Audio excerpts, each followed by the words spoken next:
diseñado. Entonces, si tengo que decir que no, lo tengo que decir cuando yo haga esta evaluación. Y si tengo que decir que sí, necesito esto, esto y esto para trabajar.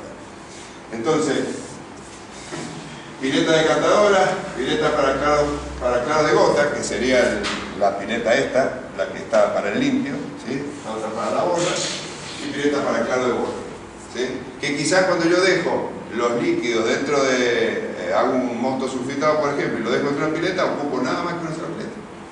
Y se acaba mi problema hasta que yo decida empezar a sacar claro. También hay que ser realista de que ese punto es así.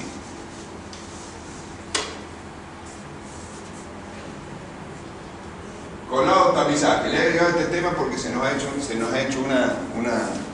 una realidad. Y he encontrado en algunas bodegas cómo lo resuelve y en otras cómo lo resuelve. Normalmente, volviendo al tema, cuando nos vamos a las máquinas que son de alta fricción y que generan sólidos complementarios, si se les puede llamar de alguna manera, nos encontramos que en esas condiciones acceder a la flotación, se larga el equipo, va al tanque a decantarse y se derrumba, y se cae, y no prospera, y no sube.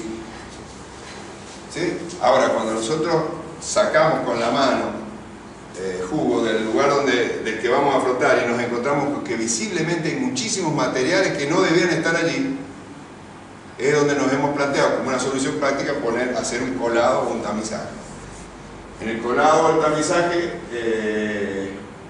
hay que tenerlo a mano si lo vamos a flotar, porque yo en algunas condiciones lo que yo puedo retirar allí es necesario que antes de ir al flotador esté apartado.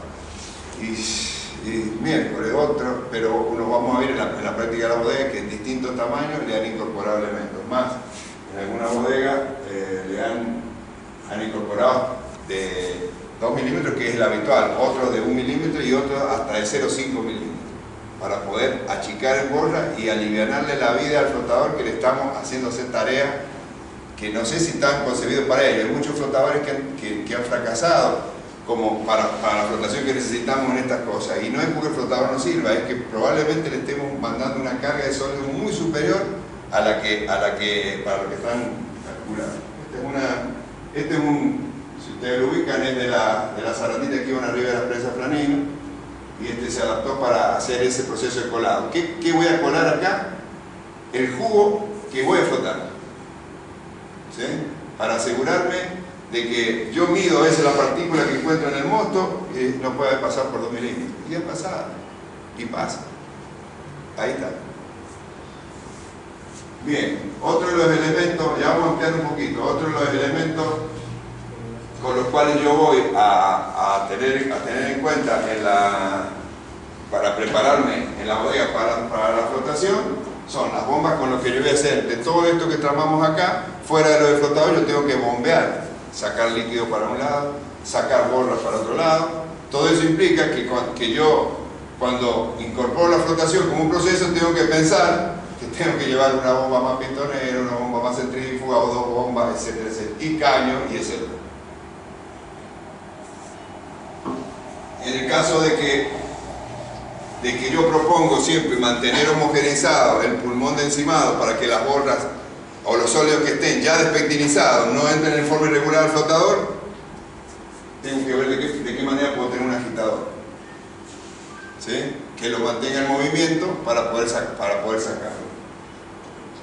Tanque para operación de gelatina, bentonita y maniobra. O sea, tengo que prever. Algunos utilizan la gelatina líquida, otros la disuelven. La experiencia que hemos tenido es disolviendo anda bien, la gelatina líquida anda bien, la de disolución en frío hemos tenido fracasos en la flotación, ¿sí? Entonces muchas veces dicen, no, yo traigo la mejor, la disolución en frío, y en ese momento hemos fracasado en la flotación. No sé explicarlo, pero volvimos a la gelatina de disolución en caliente o a la líquida y volvimos a funcionar. Por supuesto que en el caso de que use bentonita, la bentonita es un material pesado que cuesta disolverlo, que es traumático, y cuando yo lo voy a adicionar, entonces para el día de la prueba puedo revolver en un balde o en un tanque de 200 litros, pero después tengo que organizarme y hacer el cálculo, cuántos litros voy a necesitar por día, cuánto preparo, y voy mojando bentonita en los tiempos necesarios. ¿Cómo la voy a poner accesible? Si bien los equipos chupan, porque tienen bombas positivas para chupar la bentonita, en algún lugar tienen que estar, y tiene que estar homogeneizado.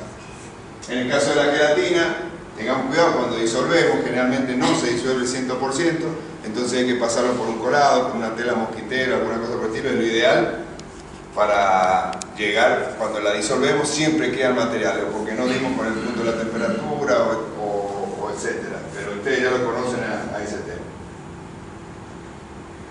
Eso también necesitamos disponer. Si nosotros tenemos que calcular que por lo menos tiene que estar un tanque con la bentonita del día y la gelatina del día, entonces nuestros aparatos para disolver deben ser esas condiciones.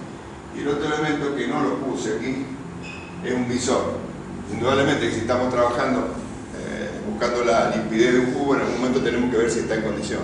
Entonces las salidas de los flotadores tienen visores, pero realmente no sirven porque el flotador, propiamente la unidad o el cabezal de saturación, es un equipo por donde sale la mezcla que después va a decantar, ya sea en el continuo o en el otro. Si en los equipos continuos solemos tener algunas fases o algunas ventanas en las que podemos ver cómo se está produciendo el proceso y podemos ver la fase limpia, y si no, nosotros ya cuando vamos a ir llegando a la vasija, en el caso de la flotación en una vasija, cuando nosotros extraemos, tenemos un momento que es el final de sacar el claro, porque recuerden que yo saco por abajo, entonces en algún momento esa borra llega al punto y tengo un punto de corte. Entonces si no tengo un visor va a ser peor todavía o menos práctico, porque tengo que estar mirando el chorro en la punta de la pileta hasta que se dé el final aparezca la borra.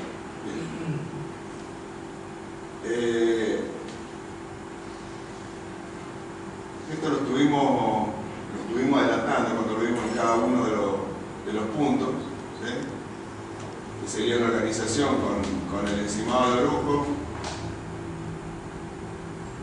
mandaba al escurridor, monto separador, superprensa, escudo de prensa no flotable. A ver, hay gente que me ha dicho que con los tamizadores toma el jugo de las prensas, pasa por el tamizador y después tiene la posibilidad de ir progresivamente inyectándolo al cubo que a continuación sigue. En muchos casos, por supuesto, el cubo de las prensas, como aparece a continuación, suelen sulfitarlo y en esas condiciones lo pueden mandar a la flotación. Esto es otra de las partes que ya vimos, apartándolo en su momento.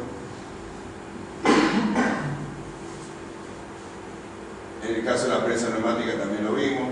Esto es lo que tiene que ver con los coladores, ¿sí? En algunos casos es la diferencia entre el colado, el tamizaje, es la diferencia entre flotar y no flotar en algunas plantas. Instalado el colado se ha podido... Bien, nosotros, ¿qué cubos vamos a flotar? El gota, que sale de los brujos, en el caso de la propuesta que habíamos hecho de que vaya un tanque y de ahí se escurra. El gota del escurrido, que sería el que obtenemos del escurridor. El gota del mosto separador, es probablemente flotable. El gota de la prensa neumática, según que es flotable. El juego de prensa, bueno, sería el jugo de prensa, ese habría que manejarlo a un buen criterio. A veces los tiempos no nos dan para tomar decisiones, hacer esta maniobra y uno lo sulfita y lo aparta. Son jugos con altísimo contenido de polifenoles, con altísimo contenido de sólidos. Las borras es una... Entonces me encontré con un colega que había hecho algo que habíamos practicado nosotros también. Cuando yo tengo las borras del mosto sulfitado, las borras de la flotación que son sulfitadas, nosotros tenemos una vasija llena y cuando uno entra a inspeccionar qué sucede dentro de esta vasija, nos encontramos que al cabo de un par de semanas tenemos un material que uno lo sondea con la regla, que es el pescador que uno tiene y el grise, donde se pone duro más o menos en 1 metro.